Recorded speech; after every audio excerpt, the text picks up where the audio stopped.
Boa noite. Veja no Brasil TV dessa segunda, 20 de março. Um homem é preso suspeito de maltratar e manter a própria mãe, uma mulher de 94 anos, num quarto de motel em Olinda. A onda de violência no Rio Grande do Norte completa uma semana com ataques criminosos em 52 cidades. No Rio de Janeiro, a polícia apreende 3 fuzis por dia no início desse ano, em meio ao aumento de confrontos entre facções. E ainda começa o pagamento do novo Bolsa Família. Agora, no Brasil TV.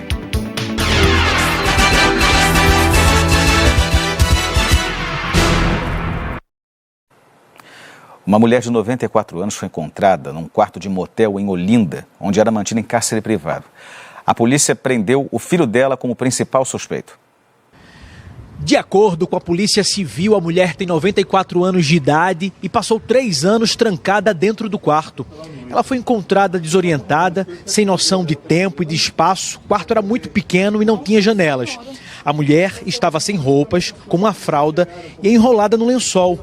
No local tinha muito lixo e resto de comida por todo canto. A Polícia Civil informou que o suspeito, que é filho da vítima, também vivia no mesmo quarto e recusava o serviço de limpeza que era oferecido pelo motel. O aluguel do quarto custava R$ 2.700 por mês. Era o filho quem administrava a pensão e a aposentadoria da mãe, que somam R$ 15 mil. A professora aposentada ainda tem um sítio e 2 apartamentos no Recife. A mulher de 94 anos de idade segue internada com a saúde estável. O filho dela, de 55 anos, foi preso em flagrante por cárcere privado e maus tratos. Agora, a Polícia Civil investiga se o dono do motel e os funcionários dele estão envolvidos neste caso revoltante. Juliano Roque para o Brasil TV. 2 pessoas morreram em tiroteios no Rio. Um adolescente de 17 anos foi atingido por tiros disparados por criminosos e um cabo da aeronáutica foi baleado num confronto entre PMs e bandidos. Pela manhã, parentes estiveram no Instituto Médico Legal para liberar o corpo do professor de jiu-jitsu e militar da aeronáutica, Antônio Carlos Guarani, de 35 anos. Abalada, a esposa dele preferiu não gravar entrevista. Ela contou que, ontem à tarde, os dois estavam indo de moto para o aniversário de um amigo na estrada Manuel Nogueira de Sá, em Realengo, quando ficaram no meio do fogo cruzado entre PMs e criminosos. Segundo a esposa de Antônio Carlos, ele levou um tiro no peito, foi socorrido, mas morreu a caminho da UPA do bairro. Além da esposa, ele deixa 2 filhos. A Polícia Militar disse que equipes do batalhão de Bangu foram socorrer um policial que estava sendo ameaçado próximo à comunidade Jardim Novo, em Realengo, e no local bandidos dispararam contra os PMs e houve confronto. E que perto dali as equipes encontraram uma pessoa baleada e a levaram para a UPA. A Delegacia de Homicídios investiga a morte de Antônio Carlos. Também no fim de semana, um adolescente de 17 anos foi baleado e morreu no outro tiroteio em Rocha Miranda, na Zona Norte. Segundo a PM, militares foram chamados para socorrer um homem que ficou ferido depois de um ataque de criminosos na comunidade Faz Quem Quer. A polícia também informou que socorreu Jean Gerri até a UPA de Irajá e que depois ele foi transferido para o Hospital Salgado Filho no Meier, mas o jovem não resistiu.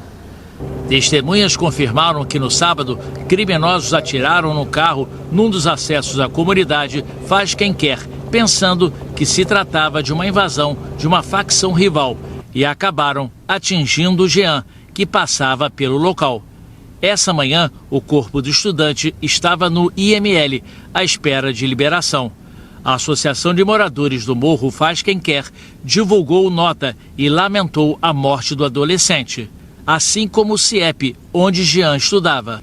Uma professora dele escreveu: Jean era um jovem doce, gentil, estudioso, jogador de vôlei e cheio de sonhos. Mais uma vítima da violência da nossa cidade. A Delegacia de Homicídios investiga o caso. Um levantamento da violência no Rio, com dados das polícias Militar, Civil, Federal e Rodoviária Federal, mostram que este ano uma média de 3 fuzis foram apreendidos por dia em comunidades, armas usadas para o crime. As polícias do estado do Rio de Janeiro apreenderam 222 fuzis entre 1º de janeiro e a última quinta-feira, segundo dados obtidos pelo G1. Ao menos 20 comunidades, segundo o levantamento, têm vivido uma rotina de guerra entre facções criminosas. Só a Polícia Militar já retirou 100 fuzis de criminosos em 54 dias, entre 3 de janeiro e 27 de fevereiro. No mesmo período do ano passado, a corporação recolheu 58 fuzis, um aumento de 72% nas apreensões, de acordo com o levantamento. 78 fuzis estavam sem numeração e 22 com numeração. E a maioria estava na zona oeste do Rio, onde traficantes e milicianos trocam tiros em diferentes horas do dia. Até agora, em média, 3 fuzis foram apreendidos por dia se pegarmos todo o material recolhido pelas polícias Militar, Civil, Federal e Rodoviária Federal no primeiro trimestre de 2023. Segundo os especialistas em segurança pública, a briga de bandidos por territórios é o que tem levado a grande quantidade de armas pesadas nas ruas e comunidades.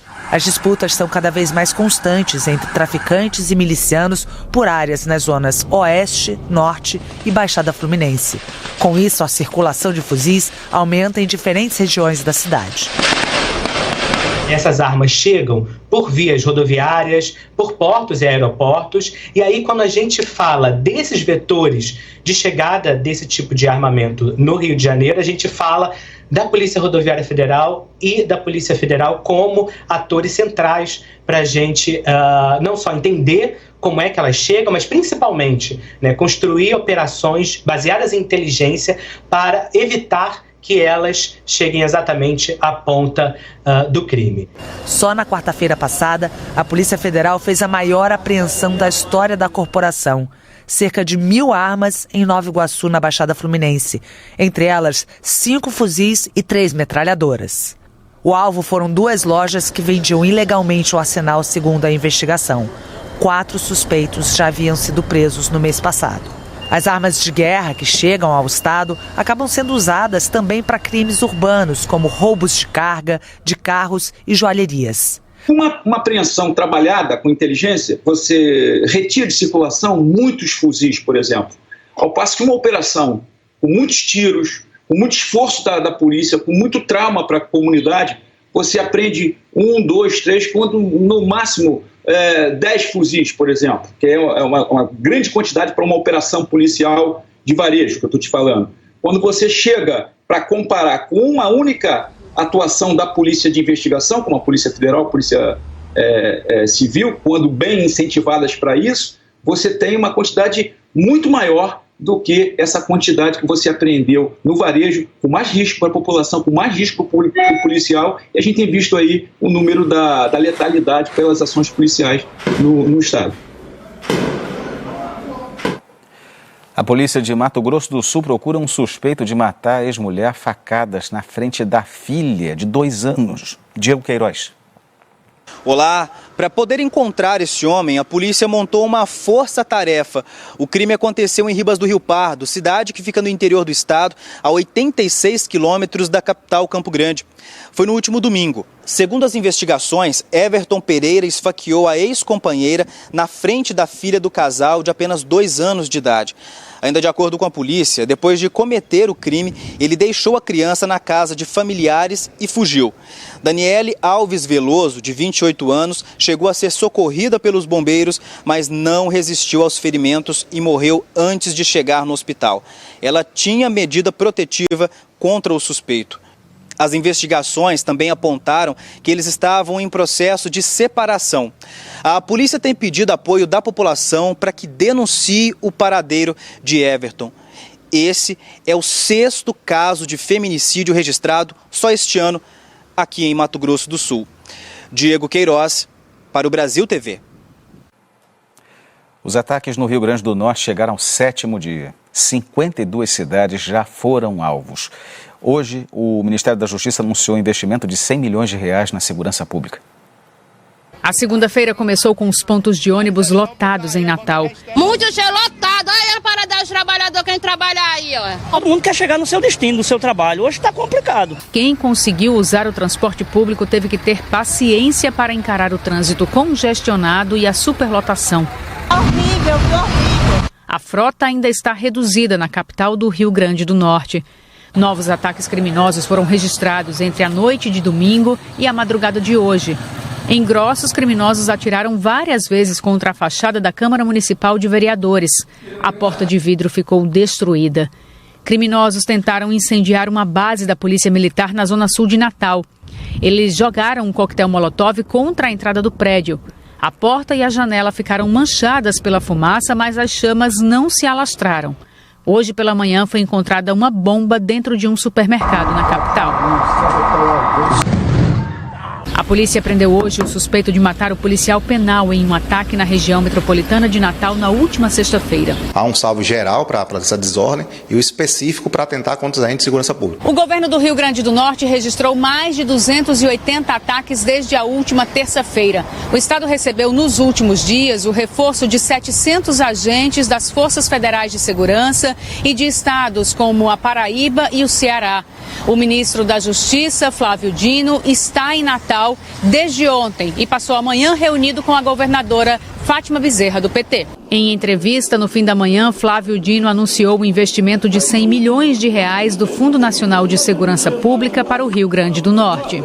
Esse recurso será repassado ao Rio Grande do Norte para áreas que foram definidas nesse diálogo com o governo estadual. Destaco, menciono a título exemplificativo que nós estamos assumindo o custo de 3 obras muito importantes para o Estado, notadamente o ITEP, que é na área de polícia científica, o Regimento de Cavalaria da Polícia Militar e o Complexo da Polícia Civil.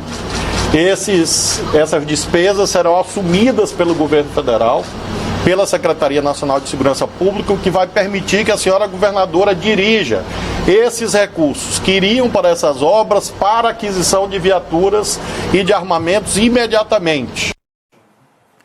A Polícia Civil do Rio Grande do Norte informou que as investigações estão identificando todos os mentores dos ataques ligados à principal facção criminosa do estado e que mais de 120 suspeitos de participação nos ataques já foram presos. A polícia busca pelo motorista com sinais de embriaguez que provocou um acidente com 2 mortes em Votorantim, em São Paulo. Esse homem fugiu do hospital onde estava internado.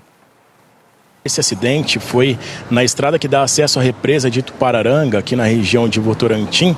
É uma região muito movimentada aos fins de semana, tem marinas e aí tem muita atração turística durante os fins de semana. E a polícia fazia uma abordagem, esse carro, o veículo branco, teria passado em alta velocidade, daí quando a polícia seguiu no sentido aqui para Votorantim, voltando para a cidade, se deparou com um acidente. Neste carro preto estavam o casal, o homem de 60 anos e a mulher de 54 anos e o filho deles de 31 anos. Segundo informações da polícia, o motorista de 60 anos precisou da ajuda de corpo de bombeiros que cerrou o teto aqui do carro para tirar o homem. O homem foi levado ao hospital, mas não resistiu e acabou morrendo. Já a mãe de 54 anos estava no banco de trás, foi arremessada do veículo, ela também foi levada a uma unidade de pronto atendimento, mas também não resistiu.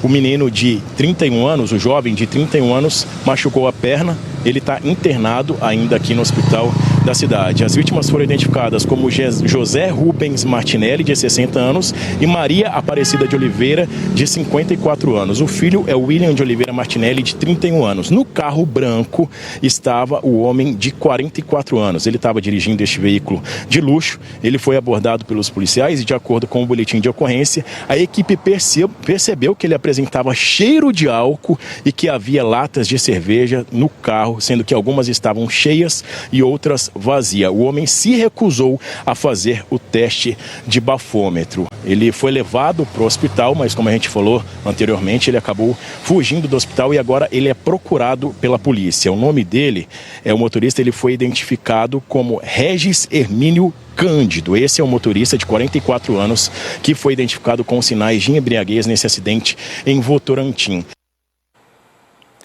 Várias capitais ampliaram o público-alvo da vacinação bivalente contra a Covid.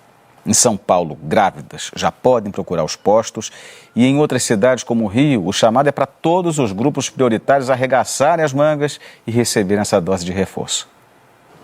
Com o filho recém-nascido nos braços, a Deise veio ao posto de saúde em São Paulo garantir uma proteção dupla. já ficar imunizada, não passar nada para ele, prevenir ele também, né? Já foi. A cidade de São Paulo começou a aplicar hoje a vacina bivalente contra a Covid-19 nas grávidas e nas mulheres que deram à luz há pouco tempo. De acordo com estimativas da Prefeitura, cerca de 130 mil pessoas fazem parte deste novo público-alvo aqui na cidade. Também a partir de hoje, os profissionais de saúde da cidade de São Paulo podem se inscrever na chamada Xepa da Vacina para garantir a imunização com aquelas doses que sobram nas unidades de saúde ao fim do dia.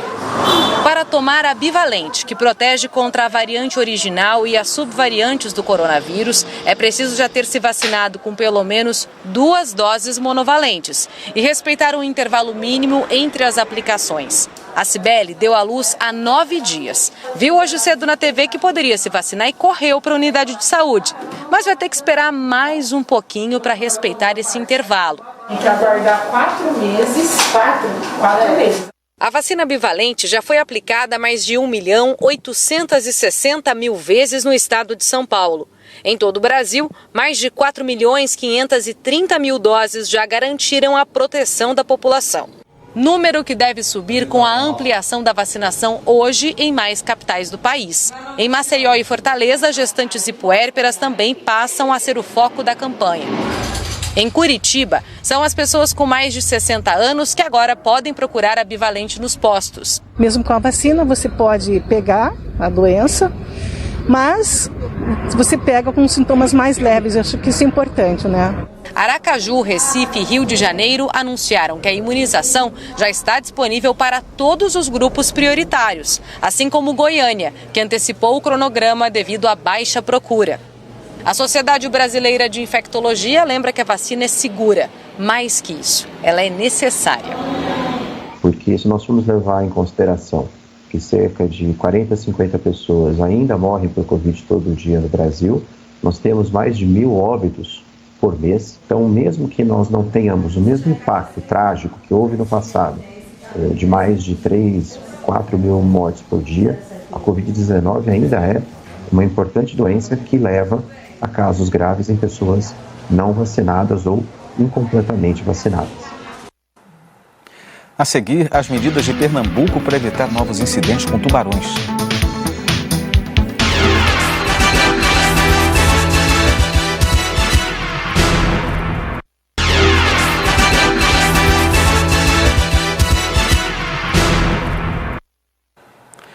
Brasil TV de volta. O assunto é o início do pagamento pelo governo do Bolsa Família, com um valor adicional de R$ 150 para as famílias com crianças até 6 anos. O pagamento começa hoje para os beneficiários com o NIS, o número de identificação social com final 1.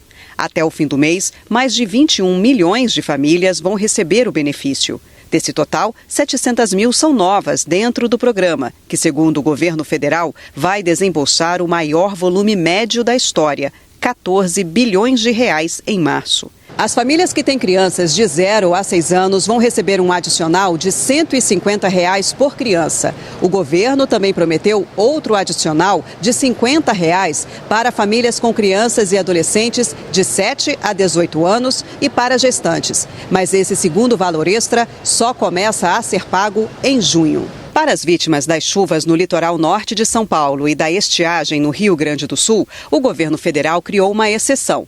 Todos os beneficiários atingidos por essas calamidades começam a receber hoje os novos valores do Bolsa Família, independentemente do número final do NIS. O mesmo ocorre com a população Yanomami. Ninguém que esteja inscrito no programa vai receber menos de R$ 600. O Bolsa Família só será pago quando a renda de cada pessoa na família for no máximo de R$ 218.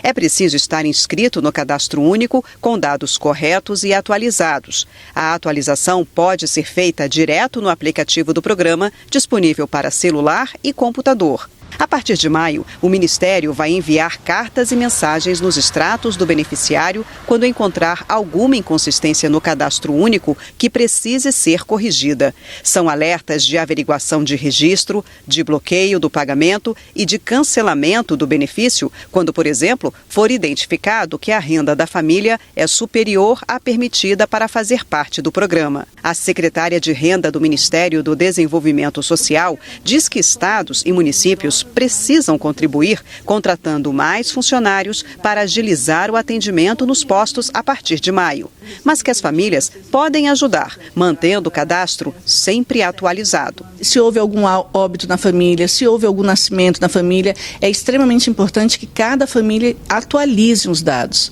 para que a gente tenha as informações corretas. Eliane Aquino lembra que a atualização pode ser feita direto no aplicativo do Bolsa Família, sem necessidade de ida aos postos. Primeiro passo, colocar o aplicativo no celular, atualizar o endereço, porque o endereço precisa estar extremamente atualizado, sabe? Que aí as correspondências chegarão. E pelo próprio app do Bolsa Família, você vai ter ali todas as informações necessárias para aquela família. Então não precisam sair correndo para ir para os CRAS para se cadastrarem ou fazer a sua atualização. Falando agora das medidas adotadas em Pernambuco para evitar novos incidentes com tubarão, pesquisadores dizem que estudos podem melhorar o monitoramento e diminuir os ataques no litoral do estado. O mar não tem portão e, por isso, a certeza, não tem tubarão somente aqui em Pernambuco, não. Eles estão por toda a costa do Brasil e no mundo são mais de 500 espécies. Países como a África do Sul, Estados Unidos e Austrália convivem com os incidentes. Banhistas e surfistas também são atacados. Agora, o jeito que esses países tratam essa realidade é que é diferente do trabalho feito aqui. Na Austrália, por exemplo, as praias são bem sinalizadas e as áreas com risco de incidentes são mapeadas e monitoradas. Estados da Austrália desenvolveram aplicativos de celular para compartilhar informações quase que em tempo real com todo mundo. As fotos são de Mônica, pernambucana do Recife, que mora com o marido, o filho e a filha a 25 minutos de Sydney. Mônica conta que o monitoramento de tubarões por lá funciona. Quando o tubarão está se aproximando da areia, se tem um alarme nas praias para avisar que tem um tubarão por perto, e logo depois os salva-vidas colocam a placa na praia, que as placas não são permanentes, para dizer que tem um tubarão ali na praia. Os tubarões são monitorados por meio de chips rastreadores. Eles mandam as informações para receptores instalados no mar. Se um tubarão marcado nadar em uma área de alcance do receptor, o aviso é disparado imediatamente. O alerta informa o tamanho, a espécie e a localização dele. As informações são compartilhadas com autoridades e com moradores. Por aqui, os incidentes com tubarões voltaram a chamar a atenção desde o mês passado. Teve ataque em Olinda, 2 em Jaboatão, muito perto um do outro. E agora as autoridades buscam saídas de emergência para proteger quem vem à praia. O problema é que no litoral do estado, nos trechos considerados de risco, a sinalização não é eficiente e falta monitoramento. Atualmente existe apenas um trabalho sendo feito na região do Porto de Suape, no Cabo de Santo Agostinho.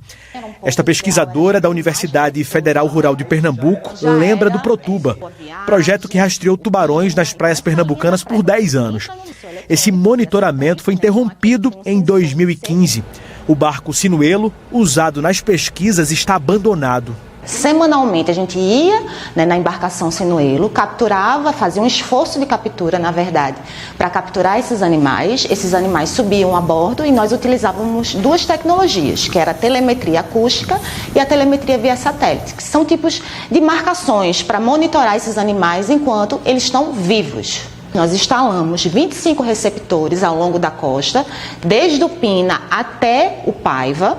Esses receptores ficavam percebendo o sinal, conseguia detectar o sinal dos tubarões que estavam marcados com os transmissores. Então, toda vez que um animal passava perto desse receptor, tendo esse transmissor associado a ele, ele emitia sinais. E aí, posteriormente, nós conseguíamos ver o horário que esse animal passou, o dia que esse animal passou, então como era a movimentação dele ao longo do dia. A volta dos pesquisadores da UFRPE ao comitê que monitora os incidentes com tubarões no estado foi divulgada pelo governo.